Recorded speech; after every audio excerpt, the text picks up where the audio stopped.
Hello dear student, બધા મજામાં છો? કેમિસ્ટ્રીના આજના આપણા લેક્ચર નંબર 18 ઇલેક્ટ્રોકેમિસ્ટ્રીમાં તમારા બધાનું હાર્દિક સ્વાગત. છેલ્લે આપણે લેક્ચર નંબર 17માં કોલરોસનો નિયમ જોયો હતો, કોન્સ્ટન્ટ થિયરી. પછી આપણે એને આધારિત દાખલાઓ જોયા હતા. ઓકે, હવે એમાં જઈએ આગળ વધીએ છીએ આપણે કોલરોસ નિયમ આધારિત એક્ઝામ્પલ અને એ બધાની જ વાત તથા કન્સેપ્ટ એક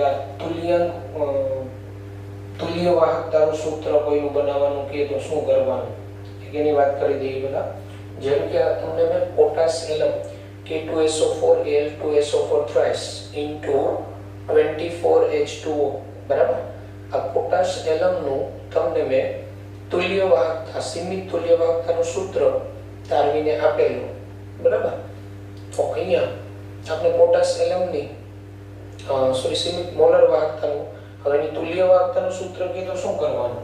જો potash એલમ K2SO4 Al2SO4 thrice into 24H2O, આના આપણે lambda 0m and lambda 0eq ના સૂત્ર શું થાય એ આપણે કહેવાનું હોય તો શું કરવાનું?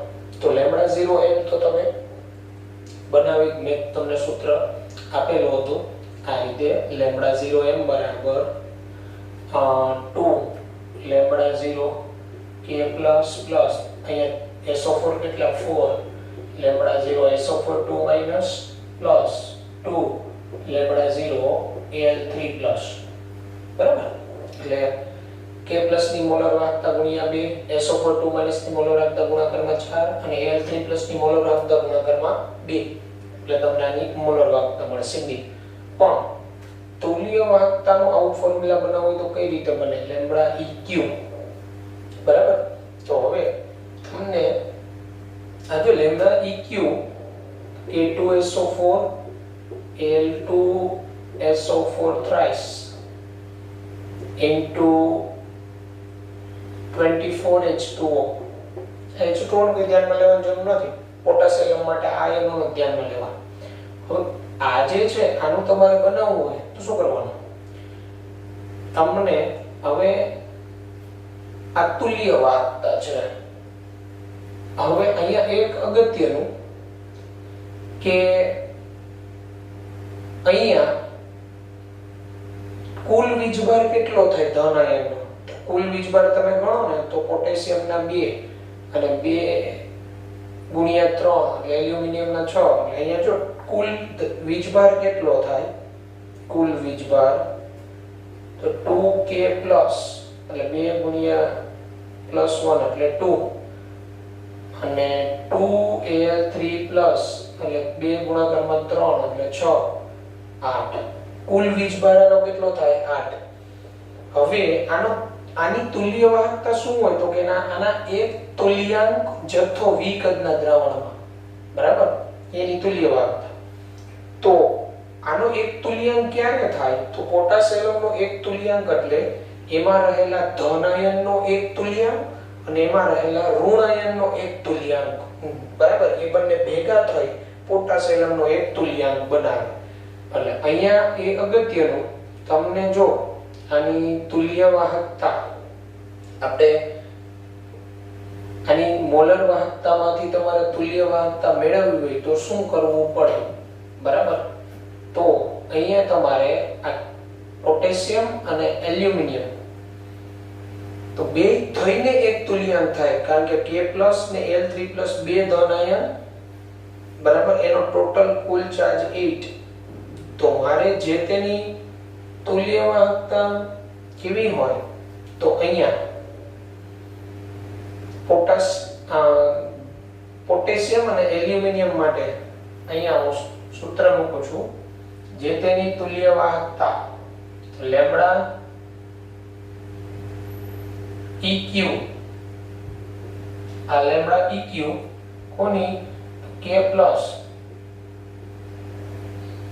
તો K+ ની લેમ્બડા eq શું થાય? તો પોટેશિયમ ઉપર કેટલો વીજભાર?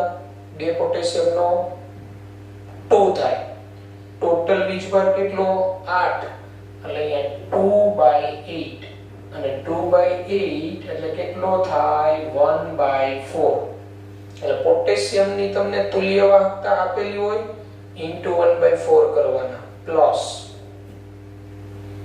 ચાલો હવે એલ્યુમિનિયમની તુલ્ય વાહકતા આપેલી હોય એલ્યુમિનિયમની તુલ્ય વાહકતા તો શું થાય તો એલ્યુમિનિયમનો ટોટલ ચાર્જ કેટલો થાય 3 એલ્યુમિનિયમનો 3 2 6 કુલ વીજભાર કેટલો 8 તો આયનનો વીજભાર છેદમાં કુલ વીજભાર 6/8 તો 6/8 તો 3/4 લખી શકું ને હું 3/4 તો હવે જો આ 3/4 આ 1/4 તો આ બે થી એક તુલ્યાંક થઈ ગયો ને એટલે આ ધન આયનનો એક તુલ્યાંક પ્લસ ઋણ આયન તો ચાલો SO4 2- માટે વાત કરીએ તો અમે SO4 2- ટોટલ કેટલા તો SO4 2- ટોટલ 4 દરેકની ઉપરનો વીજભાર કેટલો 2 એટલે 4 2 8 એટલે 8 SO4 2- નો ટોટલ છેદમાં કુલ વીજભાર કેટલો 8 લેમ્બડા 0 ઇક્વિવેલેન્ટ SO4 2- 8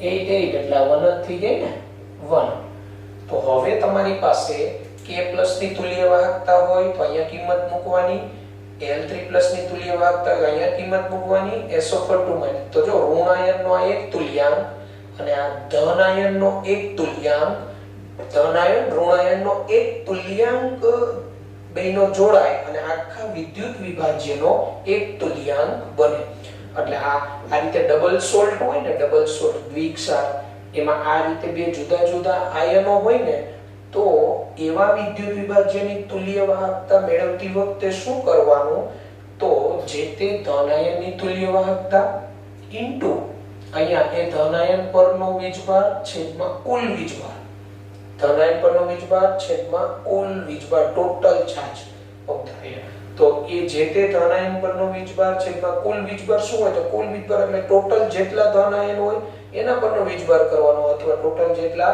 ઋણ આયન હોય એના પરનો વીજભાર કરવાનો ખ્યાલ આવ્યો તો આ રીતે પોટાશિયમ માટે આ સૂત્ર થાય તુલ્ય વાહકતા માટે કે ને તો આ સૂત્ર આવે પછી જો આપણે બીજું હવે BaSO4 માટે આપણે કે BaSO4 માટે તો આ BaSO4 માટે આવું જ સૂત્ર લેમ્બડા 0 EQ BaSO4 બરાબર તો મારે શું કરવું પડે અહીંયા લેમ્બડા 0 EQ Ba2+ ચાલો Ba2+ ઉપરનો ચાર્જ કેટલો 2 કુલ ટોટલ ચાર્જ કેટલો ધન આયનનો 2 2/2 એટલે 1 જ થયું પ્લસ ચાલો SO4 2- તો લેમ્બડા 0 EQ SO4 2- ચાલો SO4 માથેનો ચાર્જ કેટલો 2 કુલ ચાર્જ કેટલો ટોટલ 2 તો એનો અર્થ એવો થાય BaSO4 ની સીમિત તુલ્ય વાહકતા બરાબર Ba2+ ની સીમિત તુલ્ય વાહકતા પ્લસ SO4 2- ની સીમિત તુલ્ય વાહકતા કારણ કે આ એક તુલ્યાંક થયો આ એક તુલ્યાંક થયો બેના એક એક જોડાવાથી એક તુલ્યાંક BaSO4 બને એટલે ડબલ સોલ્ટ હોય ને ત્યારે તો ટિપિકલ ત્યારે ડાયરેક્ટ એની તુલ્ય વાહકતાનો સરવાળો નથી કરી દેવાનો બરાબર જ્યારે આ રીતે કારણ કે એનો પોટેશિયમનો નહીતર તો કેવું થઈ જાય પોટેશિયમનો એક તુલ્યાંક પ્લસ L3+ નો એક તુલ્યાંક પ્લસ SO4 2- તો ટોટલ ધન આયનનો તો બે તુલ્યાંક SO4 નો એક તુલ્યાંક એવું ન બને ધન આયનના જેટલા તુલ્યાંક એટલા જ ઋણ આયનના તુલ્યાંક સંયોજાય બરાબર એટલે અહીંયા આ બે ધન આયનથી એક તુલ્યાંક થાય એટલે પોટાશ એલમમાં આવું તુલ્ય વાહકતાનું સૂત્ર આવું બીજા કોઈ પરનું પણ આપણે બનાવતા આવડવું જોઈએ ઓકે તો આ રીતે પોટાશ એલમમાં સીમિત મોલર હવે આપણે પોટાશ એલમમાં તમને સીમિત તુલ્ય વાહકતા મેળવવી સીમિત મોલર વાહકતા આપેલી હોય તો શું કરવાનું તો પોટાશિયમની સીમિત મોલર વાહકતા ડિવાઇડેડ બાય કુલ વીજભાર ધન આયન પરનો અથવા ઋણ આયન પરનો તો અહીંયા કુલ વીજભાર ધન આયન પરનો 8 થાય અથવા ઋણ આયન લઈએ તો 4SO4 2- તો એ 8 થાય એટલે પોટાશિયમ માટે સીમિત તુલ્ય વાહકતા બરાબર સીમિત મોલર વાહકતાના છેદમાં 8 આ 8 શું છે તો 8 છે એ ધન આયન પરનો કુલ ચાર્જ ધન આયન પરનો કુલ વીજભાર બરાબર તો આ રીતે આપણે જ્યારે પોટાશિયમ માટે સીમિત તુલ્ય વાહકતા પૂછેલી હોય અને આપને K+ Al3+ ને SO4 ની સીમિત તુલ્ય વાહકતા આપેલી હોય ત્યારે ડાયરેક્ટ એ બધાનો સરવાળો નહીં કરતા એનું આ ફોર્મ્યુલા બને. બરાબર છે. જ્યારે બાકી બધા માટે તો જો સેમ હોય એવું તો ડાયરેક્ટ સરવાળો જ થાય, કારણ કે અહીંયા તો એક તુલ્ય, અથવા બધા જ માટે આ મેથડ એપ્લાય કરશો તોય ચાલે.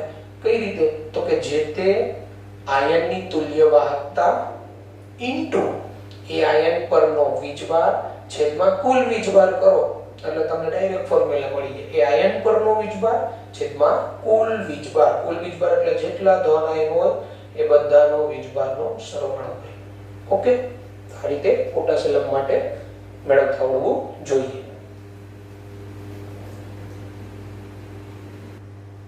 જો ત્યારબાદ એક્સ્ટ્રા દાખલો આપણે કોયડો ચલે 3.9 જે જોયો તો એના જેવો.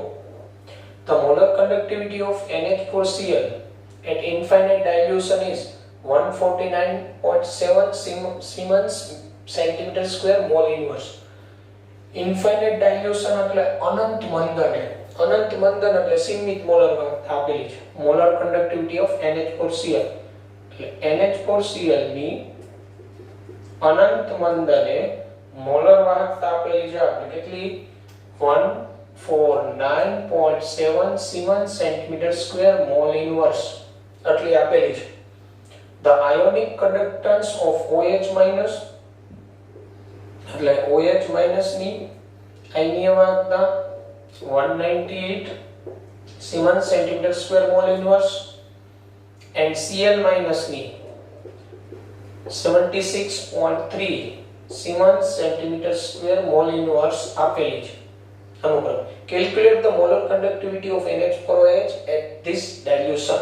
તો આ અનંત મંદને NH4OH જે છે NH4OH એની અનંત મંદને મોલર વાહકતા શું થાય? તો આપણે NH4OH છે તો λ0m NH4OH એટલે શું થાય? તો λ0 NH4 પ્લસ λ0 OH માઈનસ આ બેનો સરવાળો એટલે આની થાય. તો આપણે આની અંદર શું કરવું પડે તમે જોઈ શકો. જો λ0 NH4Cl પ્લસ હું કરી દઉં λ0 OH માઈનસ અને ટોટલ માંથી માઈનસ શું કરી દઉં λ0 Cl માઈનસ, તો મને આ વેલ્યુ મળી ગઈ. તો જો λ0 NH4OH બરાબર હું આમ કરી શકું ને λ0m NH4Cl NH4Cl ની સીમિત મોલર વાહકતા પ્લસ એમાં હું OH માઈનસ ની ઉમેરી દઉં OH માઈનસ, તો OH માઈનસ પ્લસ અહીંયા λ0 OH માઈનસ આ જે છે NH4Cl તો NH4Cl ની શું હોય? હોય ને λ0m NH4 plus λ0m Cl minus એ બે નો સરવાળો એટલે NH4Cl ની થાય ને. પ્લસ હું કરી દઉં λ0m OH માઈનસ ને માઈનસ શું કરી દઉં λ0m Cl માઈનસ, તો Cl માઈનસ જશે તો બની ગયું આનું સૂત્ર λ0m NH4 plus λ0m OH minus. તો હું કિંમત મૂકી દઉં λ0m NH4 OH બરાબર ચાલો λ0m NH4 પ્લસ કેટલી? તો એ આપને આપેલી નથી પર્ટિક્યુલર, પણ આપણી પાસે તો શું છે λ0m NH4Cl તો આખું મૂલ્ય મૂકી દઉં છું 149.7 પ્લસ એમાં હું OH માઈનસ ને ઉમેરી દઉં 198 અને માઈનસ શું કરી દઉં 76.3 તો λ0m NH4OH બરાબર આ બધાનો આ બેનો સરવાળો કરી અને આ બાદ કરો એટલે તમારો જવાબ આવે 271.4 Siemens centimeter square mole inverse. આ તમારો જવાબ આવ્યો. એટલે આ રીતે કોલ્ડરોસના નિયમનો ઉપયોગ કરી યોગ્ય બેઝિક સરવાળા બાદબાકી કરી અને તમે સીમિત મોલર વાહકતા મેળવી શકો. ઓકે, તો આ પ્રકારના દાખલાઓ થયા. તો આવા એક્ઝામ્પલ તમને એક્સરસાઇઝ સ્વરૂપે આપીશ, તમે જાતે સોલ્વ કરજો, ન આવડે ત્યાં ક્વેરી તરીકે પૂછજો. ઓકે. તો જો વિદ્યાર્થી મિત્રો, આપણે નિર્બળ વિદ્યુત વિભાજ્યનો વિયોજન અંશ અને વિયોજન અચળાંક આ થિયરી આપણે આવે છે. આપણે લેમ્બડા m અને લેમ્બડા 0 m નો ઉપયોગ કરી, પણ એ પહેલા સંતુલન ચેપ્ટરમાં આ જે થિયરી આવેલી એની હું વાત કરું છું.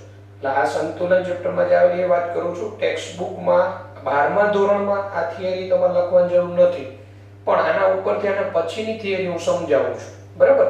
વિયોજન અંશ જેને આલ્ફા વડે આપણે દર્શાવીએ, આલ્ફા. બરાબર છે? વિયોજન અંશ એટલે ટૂંકમાં કહીએ ને તો છૂટા પડેલા આયનોની સંખ્યા ડિવાઇડેડ બાય કુલ આયનોની સંખ્યા, એ જે તે વિદ્યુત વિભાજ્યનો વિયોજન અંશ થાય. તો નિર્બળ એસિડ માટે હું મેળવું છું. નિર્બળ એસિડ માટે, નિર્બળ એસિડ, ધારો કે નિર્બળ એસિડ આપણો એસિટિક એસિડ હોય, તો એસિટિક એસિડ માંથી આયનીકરણ થાય તો એસિટિક એસિડ નું આયનીકરણ થાય તો CH3COO- પ્લસ H3O+ છૂટા પડે. હવે જો અહીંયા શરૂઆત હોય, શરૂઆતમાં ધારો કે આની જે સાંદ્રતા છે, બરાબર, અથવા શરૂઆતમાં 1 મોલર હોય ત્યારે આ 0 કારણ કે હજી તો આયનીકરણ થયું જ ન હોય. બરાબર? હવે આનું વિયોજન અંશ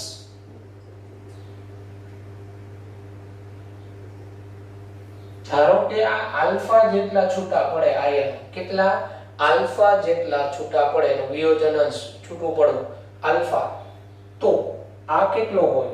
1 - આલ્ફા, કારણ કે એકમાંથી આલ્ફા જેટલો બાદ થાય. કુલ વિયોજન અંશ, કુલ કોઈનો અંશ હોય ને 1 હોય.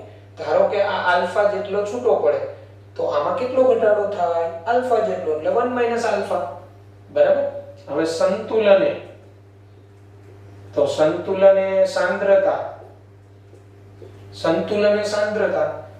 તો આની સાંદ્રતા શું હોય? તો આની જે શરૂઆતની સાંદ્રતા હોય એને ગુણાકારમાં એનો વિયોજન અંશ, એટલે જેટલો છૂટો પડ્યો હોય ઇન્ટુ એની સાંદ્રતા, આ પણ એટલો જ થાય, આલ્ફા ઇન્ટુ સી. શરૂઆતની સાંદ્રતા સી હોય તો આ કેટલો સાંદ્રતા બાકી રહી હોય સંતુલને, તો જેટલો અંશ બાકી રહ્યો હોય ઇન્ટુ એની સાંદ્રતા. જે મૂળભૂત, ધારો કે તમે આ 0.1 મોલર લીધો છે શરૂઆતમાં, તો આ સંતુલનની કેટલી સાંદ્રતા વધી હોય? 0.1 ગુણાકારમાં એનો વિયોજન અંશ. બરાબર? તો હવે આ સંતુલન સાંદ્રતા થઈ, તો સંતુલન આની સાંદ્રતા આલ્ફા સી, આની આલ્ફા સી. તો હવે સંતુલન અચળાંક કે E બરાબર, સંતુલન અચળાંક આપણે શું લખી શકીએ?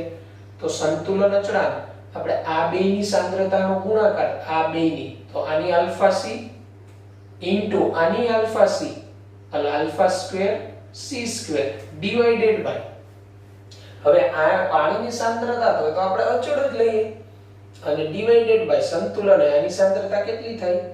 તો 1 - alpha into C, 1 - alpha into C. પાણીની અચળ, એનો સમાસ અચળાંકમાં થઈ જાય. હવે આ એસિડ માટેનો વિયોજન અચળાંક છે, એસિડ માટેનો, એટલે એને a વડે દર્શાવીએ, Ka. તો આ જે c એક જશે તો શું થયું? Alpha square c upon 1 - alpha. હવે ડિયર સ્ટુડન્ટ, એ ધ્યાન રાખવાનું, નિર્બળ એસિડનું વિયોજન અંશ ખૂબ જ ઓછો હોય. બરાબર? આલ્ફા, એટલે આ એકની સરખામણીમાં આ આલ્ફા એટલો ઓછો હોય કે એને તમે અવગણી શકો. તો આ k નું સૂત્ર તમે આમે લખી શકો, આલ્ફા સ્ક્વેર ઇન્ટુ સી. શા માટે? તો આલ્ફા ને એકની સરખામણીએ અવગણતા, એકની સરખામણીએ અવગણી શકાય, કારણ કે એટલો નાનો હોય, કારણ કે 2 થી 3% જ આયનીકરણ થયું હોય. આનું આયનીકરણ 2 થી 3% જ થાય. આમ નિર્બળ એસિડ માટે વિયોજન અચળાંકનું સૂત્ર આવે K બરાબર alpha square into C upon 1 - alpha, અથવા K બરાબર alpha square into C. Alpha એટલે એનો શું થાય? વિયોજન અંશ. અને જે તેનો વિયોજન અંશ એટલે શું હોય? તો આ જે છૂટા પડેલા આયનો હોય એની સંખ્યા, બરાબર, એનું પ્રમાણ છેદમાં કુલ જે પ્રમાણ હોય એ, એટલે એનો આલ્ફા વિયોજન અંશ થાય. તો આવો આપણે કોલરોસનો જે નિયમ શીખી ગયા એના ઉપરથી તમને લેમ્બડા 0 m મળતું હતું. અને C સાંદ્રતા એ તમારી મોલર વાહકતા લેમ્બડા m આપેલી હોય નિર્બળ વિદ્યુત વિભાજ્ય માટે, અને સીમિત મોલર વાહકતા તમારી લેમ્બડા 0 m હોય તો એનો વિયોજન અંશ શું થાય? તો એનો વિયોજન અંશ જે તે C સાંદ્રતા એ મોલર વાહકતા લેમ્બડા m છેદમાં અનંત મંદને મોલર વાહકતા, એટલે એનો તમને વિયોજન અંશ આલ્ફા મળે જે તે સાંદ્રતા એ. ઓકે, આ જે છે સંતુલન ચેપ્ટર માં આપણે આવશે, પણ અહીંયા મેં એની વાત કરી દીધી કઈ રીતે કે નું સૂત્ર આવે વિયોજન અચળાંક અથવા સંતુલન અચળાંક નિર્બળ. આવો નિર્બળ બેઝ માટે હોય ને તો અહીંયા kb આવે, સૂત્ર તો આ જ આવે. Okay,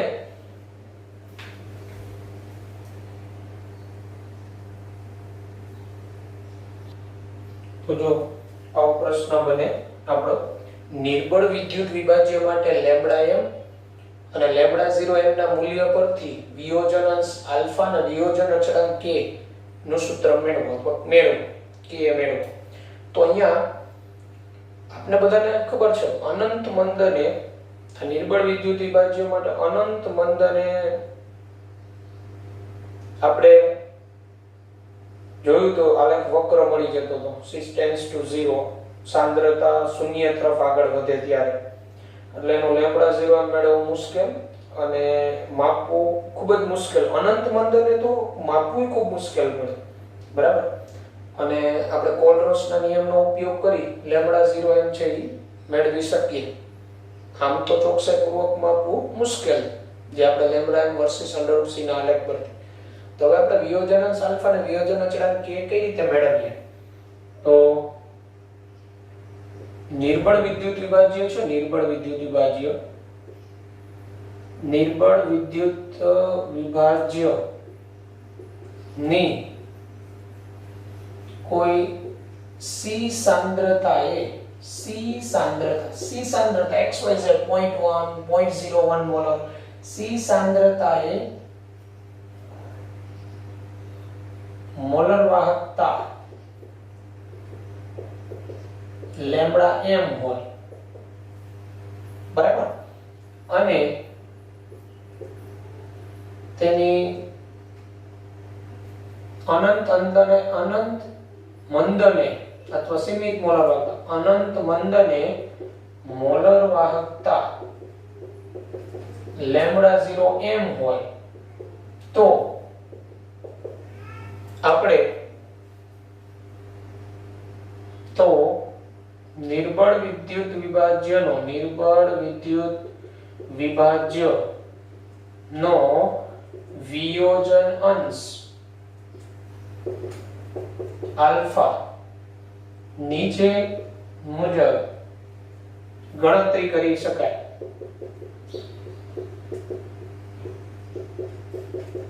alpha is equal to વિયોજન અંશ alpha is equal to C સાંદ્રતાએ મોલર વાહકતા તમારી પાસે હોય ડિવાઇડેડ બાય અનંત મંદને શૂન્ય સાંદ્રતાએ મોલર વાહકતા હોય લેમ્બડા 0 m. આના ઉપરથી મેળવી શકાય alpha is equal to જે તે C સાંદ્રતાની મોલર વાહકતા ડિવાઇડેડ બાય અનંત મંદને, કારણ કે આ જે હશે અનંત મંદને મોલર વાહકતા એટલે શૂન્ય સાંદ્રતા તરફ, એટલે લગભગ આયનીકરણ થઈ ગયું હોય, છૂટા પડી ગયા હોય, અને C સાંદ્રતા મોલર વાહકતા ડિવાઇડેડ બાય અનંત મંદન, એટલે એનો વિયોજન અંશ તમને આલ્ફા મળે, બરાબર. હવે આ આલ્ફા મળ્યો, હવે આપણે વિયોજન અચળાંક k મેળવવો છે, સંતુલન અચળાંક અથવા વિયોજન અચળાંક. હવે ધારો કે આપણે નિર્બળ એસિટિક એસિડ માટે કહીએ તો આને Ka કહેવાય. તો હમણાં જ મેં તમને Ka નું સૂત્ર તારવીને બતાવ્યું હતું કઈ રીતે. Ka બરાબર આપને ખબર હોય તો alpha square c upon 1 minus alpha થાય, alpha square c upon 1 minus alpha. તો અહીંયા તમે આલ્ફા ની કિંમત મૂકી દો અહીંયા, તો તમને જો આ પ્રમાણે સૂત્ર મળે કે a બરાબર lambda m upon lambda 0 m નો સ્ક્વેર ઇન્ટુ c. c એટલે તમારો જે એસિડ હોય ને એની સાંદ્રતા જે આપેલી હોય એ મૂળભૂત સાંદ્રતા અપોન 1 માઈનસ આલ્ફા એટલે lambda m upon lambda 0 m. હવે Ka is equal to અહીંયા હું આ જે છે લેમ્બડા સ્ક્વેર થાય ઇન્ટુ સી અપોન આ અંશનો છેદ છેદમાં આવે એટલે અહીંયા તો લેમ્બડા 0 એમ અહીંયા આવી જશે તો આખું આઉટ થઈ જશે ને lambda 0 m square lambda 0 m square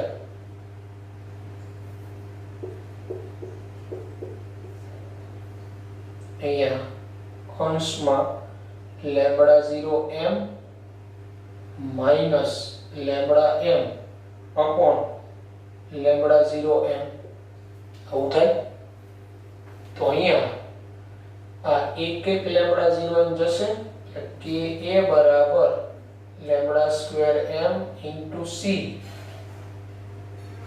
upon lambda 0 એમ કૌંસમાં લેમ્બડા 0 એમ માઈનસ લેમ્બડા એમ બરાબર. તો આ પ્રકારે તમારું k નું સૂત્ર આવે. હવે તમારી પાસે મોલર વાહકતા હોય જે તે સાંદ્રતાએ સીમિત મોલર વાહકતા હોય એની કિંમત તમે આમાં મૂકો તો તમને k મળી જાય બરાબર. અથવા તમને લેમ્બડા એમ ને લેમ્બડા 0 એમ આપેલું હોય તો આનો ગુણોત્તરથી આલ્ફા મેળવી લો અને k બરાબર alpha square into c upon 1 minus alpha કરો તો આ રીતે તમને વિયોજન અચળાંક મળી જાય. ઓકે, તો ત્યારબાદ આપણે જો આ વિયોજન અચળાંકનો જે સૂત્ર થયું એ આધારિત દાખલો આપણે કોયડો 3.9 આપેલો છે. પ્રકારનો કોયડો 3.9 જો આ પ્રકાર આપેલો છે 0.001028 mole into litre inverse acetic એસિડની વાહકતા એસિટિક એસિડની વાહકતા 4.95 into 10 raised to minus 5 Siemens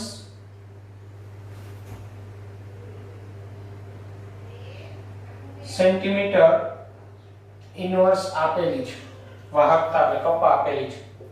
જો એસિટિક એસિડ માટે જો CH3COOH માટે લેમ્બડા 0m એટલે સીમિત મોલર વાહકતા બરાબર 390.5 સિમન્સ સેન્ટીમીટર સ્ક્વેર મોલ ઇન્વર્સ હોય તો વિયોજન અચળાંક Ka શોધો. વિયોજન અચળાંક Ka શોધો આપણે એમ કીધું તો આપણે Ka નું સૂત્ર ભણી ગયા Ka બરાબર alpha square c upon 1 minus alpha. પણ આલ્ફા મેળવવો પડે તો આપણે બધાને અહીંયા લેમ્બડા m આપેલો છે લેમ્બડા m મેળવવો પડશે આપણે પહેલા. તો મોલર વાહકતાનું સૂત્ર કપ્પા આ કેમ આપેલો છે સિમન્સ સેન્ટીમીટર ઇન્વર્સમાં કપ્પા ઇન્ટુ 1000 મોલારિટી મોલ પ્રતિ લિટરમાં ડિવાઇડેડ બાય મોલારિટી. તો મોલર વાહકતા બરાબર kappa 4.95 into 10 raised to minus 5 into 1000 એટલે 10 raised to 3 divided by molarity 0.00128 બરાબર. હવે જો આનું સાદુરૂપ તમે આ રીતે આપી શકો અહીંયા 0.00128 તો આને હું 1.028 કરી દઉં તો 10 raised to અહીંયા -3 થઈ જાય અને ઉપર જાય એટલે +3 અને -1 ઉપર 10 raised to 1 વધે તો આ તમારું 49.5 આવી જાય મોલર વાહકતા. 49.5 લઈ શકો તમે એપ્રોક્સી, પણ એક્ઝેક્ટ તમારો કેટલો આવશે તો એક્ઝેક્ટ એ તમારો 48.15 સિમન્સ સેન્ટીમીટર સ્ક્વેર મોલ ઇન્વર્સ એટલું આવે. આમ તમે 49.5 લઈ શકો બરાબર વિધાઉટ કેલ્સી. હવે આ આપણે મોલર વાહકતા મળી. હવે આપણે Ka ના સૂત્રમાં તો વિયોજન અંશ આલ્ફા જોતો હોય તો આલ્ફા મેળવી લઈએ આપણે. હવે આલ્ફા નું સૂત્ર ભણી ગયા lambda m upon lambda 0m. તો લેમ્બડા m તમારો કેટલો છે 48.15 ડિવાઇડેડ બાય લેમ્બડા 0m કેટલો 390.5 બરાબર. તો અહીંયા તમે જો જોઈ શકો આ તમારો 0.1 સમથિંગ જ આવવો જોઈએ, કારણ કે આને તમે 481 કરી દો, 481 ભાગ્યા 390 અને અહીંયા 10 ની -1 ઘાત કરવી પડે, તો આ જે મૂલ્ય આવે એ 1 કરતા વધુ જ આવવાનું આનું ગુણોત્તર, બરાબર. 10⁻⁻1 આનું સાદુરૂપ તમે આપશો એટલે 0.1233 આવે છે, 0.1213. હવે વિયોજન અચળાંક k બરાબર alpha square c upon 1 minus alpha. તો આલ્ફા સ્ક્વેર c, c આપણી સાંદ્રતા છે, કેટલી આપેલી છે 0.001028 સાંદ્રતા, મોલારિટી આપેલી છે. ઓકે, અને આલ્ફા સ્ક્વેર એટલે આ તમારો આલ્ફા 0.1233 નો square divided by 1 minus alpha એટલે 0.1233. અહીંયા એપ્રોક્સિમેટલી 1 એ તમે લઈ શકો, બરાબર, એટલો બધો ફેર નહીં પડે જવાબમાં. આ 0.1233 નો વર્ગ, તો તમને યાદ કરો 0.12 નો વર્ગ કેટલો થાય 144 થાય, તો 0.12 નો વર્ગ કેટલો થાય 0.0144 થાય. તો આ 0.1233 એટલે તમે ત્યાં 0.0144 લઈ શકો કેલ્ક્યુલેટર ગણતરી કરતી વખતે એપ્રોક્સમાં તમારો જવાબ આવી શકે, બરાબર. અને અહીંયા 0.001028 આને 1 કરી દો અને 10⁻³ કરી દો તો 1.028 ગુણાકારમાં કરવાનું, આનું એક્ઝેક્ટ મૂલ્ય આવશે 0.0152. આનું તમારું આવશે 0.8767. આમ આનું આખાનું તમે સાદુરૂપ આપો તો k બરાબર તમારું મૂલ્ય આવશે 1.78 × 10⁻⁻5. વિયોજન અચળાંક k એકમ આવશે મોલ ઇન્ટુ લિટર ઇન્વર્સ, કારણ કે સાંદ્રતા તમારી મોલ પ્રતિ લિટરમાં છે. એટલે આ રીતે દાખલાઓ બને, બોર્ડમાં પણ દાખલા પૂછી શકાય, બરાબર. એટલે અહીંયા તમને આપેલું શું હતું, કપ્પા આપેલી હતી સાંદ્રતા, એના ઉપરથી તમે મોલર વાહકતા મેળવી, સીમિત મોલર વાહકતા આપેલી, મોલર વાહકતા છે સીમિત મોલર વાહકતા આલ્ફા મળી ગયો, કે એના સૂત્રમાં આલ્ફાની કિંમત મૂકી, c એટલે એની સાંદ્રતા જે આપેલી છે કોન્સન્ટ્રેશન, સાદુરૂપ આપો 1.78 10⁻⁵ મોલ ઇન્ટુ લિટર ઇન્વર્સ. તો આવો જ દાખલો તમને સ્વાધ્યાયમાં 3.11 આપેલો છે, જે ગણતરી કરવાનો સ્વાધ્યાયનો 3.11 અને લખાણ સંબંધિત પ્રશ્ન પેજ નંબર 85 પર 3.9 આપેલો છે. લખાણ ઇનટેક્સ્ટ ક્વેશ્ચન બરાબર 3.9 પેજ નંબર 85 પર. તો આ રીતે આ વિયોજન અંશ આલ્ફા અને વિયોજન અચળાંક k ના દાખલાઓ ગણી શકાય. તો આજના આ લેક્ચર નંબર 18 માં અહીંયા સુધી રાખીએ, પછીના લેક્ચરમાં આપણે આગળ વધીશું. Okay, good bye, take care, જય શ્રી કૃષ્ણ.